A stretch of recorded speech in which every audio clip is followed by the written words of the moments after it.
Lazar ismli bir odam kasal bo'lib qolgan edi. U hadilari Maryam va Marta bilan Yahudiya o'lkasidagi Baytoniya yezisida turardi. Maryam bo'lsa Hazrati Aysoning putlariga xushpuroq yog' surkab qo'ygan ayol edi. Lazarning hadilari Hazrati Aysoga: "Hey Rabbimiz, siz yaxshi ko'radigan do'stingiz kasal bo'lib qoldi" deb xabar berishdi. Hazrati Ayso buni anglab, bu kasallik Lazarning o'limi bilan oyoqlashmaydi. Aksicha, bu orqali Xudoning o'g'lining ulug'ligi ayon bo'lib, xaloyiq Xudoga madhiya o'qiydi, dedi. Hazrati Ayso Marta, Maryam va Lazarni bak yaxshi ko'radi. Gerçi u Lazarning kasal ekanligini anglagan bo'lsa-mu, o'zi turayotgan yerda yana 2 kun turdi. Ondan keyin shogirdlarga Yahudiyaga qaytib borayli, dedi. Shogirdlari uningga: "Ustoz, yaqindala u yerdagi xalqlar sizni chalma kesak qilmoqchi bo'lgan tursa, yana u yerga qaytib boramsiz?" deyishdi. Hazrati Ayso mundaq dedi: "Kunduz 12 soat emasmi? Kunduzi yo'l mangan yiqilmas. Çünkü o bu dünyanın yorğunu körüdü. Lekin keçisi yol mangan yıkılar. Çünkü onun da yoruqluq yoxdur." Hazreti Ayso bu sözlerini qılgandan keyin dostumuz Lazar uxlab qaldı. "Men uni o'yg'atqili boraman" deb qo'shib qo'ydi. Shogirdlar: "Uxlagan bo'lsa, yaxshi bo'lib qoladi" dedi. Ular odatdagi uyquni davatidi deb o'ylashdi. Shuning bilan Hazrati Ayso ularga o'chig'ini aytib, "Lazar olamdan o'tdi. Bu sizlarning e'tiqodinglarning kuchaytilishi uchun yana bir fursat yoritib berdi.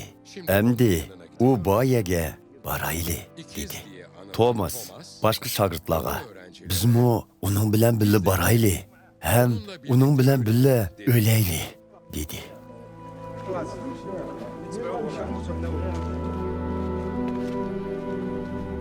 Hazreti Ayso shogirdlari bilan Baytoniyaga borganda, Lazarning yerlikka qo'yilganiga 4 kun bo'lganligidan xabar topdi.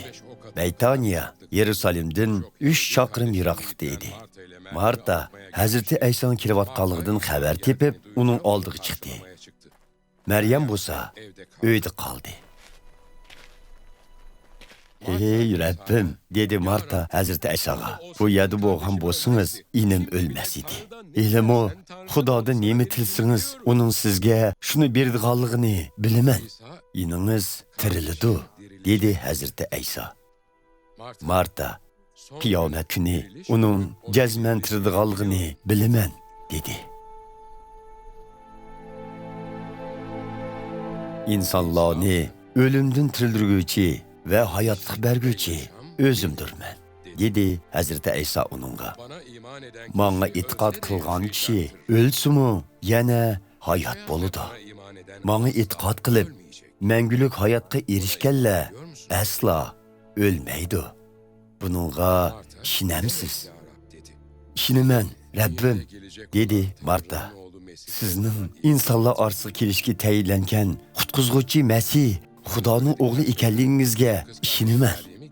Marta buni deb bo'lgandan keyin qaytib singlisi Maryamni ostig'ini chaqirib, "Ustozimiz kelib bo'ldi, seni chaqiryotdi", dedi. Maryam buni anglab, darhol o'rnidan turib, Hazrati Ayso bilan ko'rishgili bordi. U paytda Hazrati Ayso texi yezg'i kirmagan bo'lib, Marta oldiga chiqqan yerda edi. Xaloyiq qabristonlikqa yig'izor qilg'in mangdi deb o'ylab, Maryamning kaynidan mengishdi.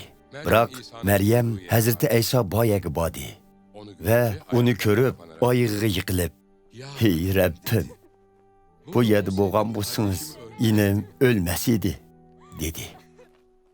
Maryamning va uning bilan birga kelgan xaloyiqning yig'izor qilishqinini ko'rgan Hazrati Ayso g'azablanib, ko'ngli qattiq azoblanishga boshladi va "Uni qayaga qo'ydinglar?" deb so'radi. "Ey Rabbimiz, kelib ko'ring", deyishdi ular. Hazrati Ayso ko'z yoshi qildi. "Xalqlar, qaranglar, u Lazarni nima degan yaxshi ko'rgan", deyishdi. Ularning ichida ba'zilari "Qarig'uning ko'zni ochgan kishi Lazarning hayotini o'limdan saqlab qala olmaydimi?" deyishdi. Hazreti İsa ishida yana g'azablanib, yerning oldiga bordi. Yerli kirish og'zi cho'ng bir tosh bilan to'silgan o'nkir edi. Hazreti İsa toshni elib etinglar dedi. O'lguchining hadisi Marta: "Ey Rabbim, olamdan o'tganiga 4 kun bo'ldi. Hozir jasadi turab ketgandi" dedi. Hazreti İsa uningga: "Men sana e'tiqod qilsang, Xudoning ulug'lig'ini ko'rsan degan edim-ku" dedi. Buning bilan xaloyiq toshni elib etdi. Hazreti İsa ko'zini osmonga tikib mundaq duo qildi: "Ey ota, talabimni anglaydiganing uchun sana shukr etman. Talablarimni hamisha anglaydiganligingni bilaman. Shundaq bo'lsa-mu, xaloyiq sening meni avatganligingga ishonsin deb buni aytibman." Ondan Hazreti İsa Lazar tashqariga chiq deb to'g'ladi.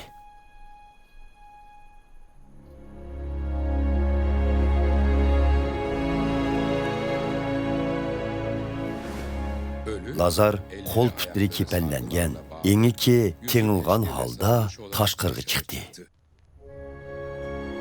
Hazreti İsa ularga kepanlikni soldirib, uni o'z mayliga qo'yib etinglar dedi.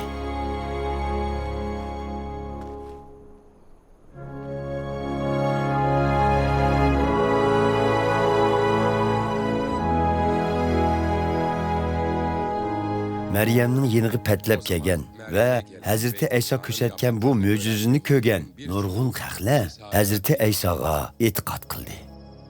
Lekin ba'zilari farislarning yeniga berib, Hazreti İsa'ning qilgan ishlarini ma'lum qilishdi. Shunga farislar va oliy ruhoniylar oliy kengashmasini yig'ib, "Qanday qilg'uliq bu odamni yaratgan nurg'un mo'jizlarga qarab beqinglar. Uni bunda qo'yib bersak, hamma odam uningga e'tiqod qilib ketadi. Shundaq bo'lganda Rim hukumati ibodatxonamizni, hatto millatimizni vayron qilib etadi" deyishdi. Ularning ichida biri, ya'ni shu yili bosh ruhoniy bo'lgan Qayopa: "Sizlar hech nimani bilmaydigansizlar. Butun xalqning halok bo'lishining o'rniga birla odamning ular uchun o'lishining yaxshi ekanligini tushunmaydigansizlar" dedi. Bu so'zni u o'zligidan aytmagan edi. U shu yili bosh ruhoniy bo'lg'achqa Hazreti İsa'ning Yahudi xalqi uchun, shundaqla faqat u xalq uchunla emas, balki Xudoning har yonga chichilib ketgan farzandlarining hammasini bir qilib uyushtirish uchun o'ladiganligini oldin aytgan edi. Shundaq qilib ular shu kundan e'tiboran Hazreti İsa'ni o'ldiritish uchun suiqasd qilishga boshladi.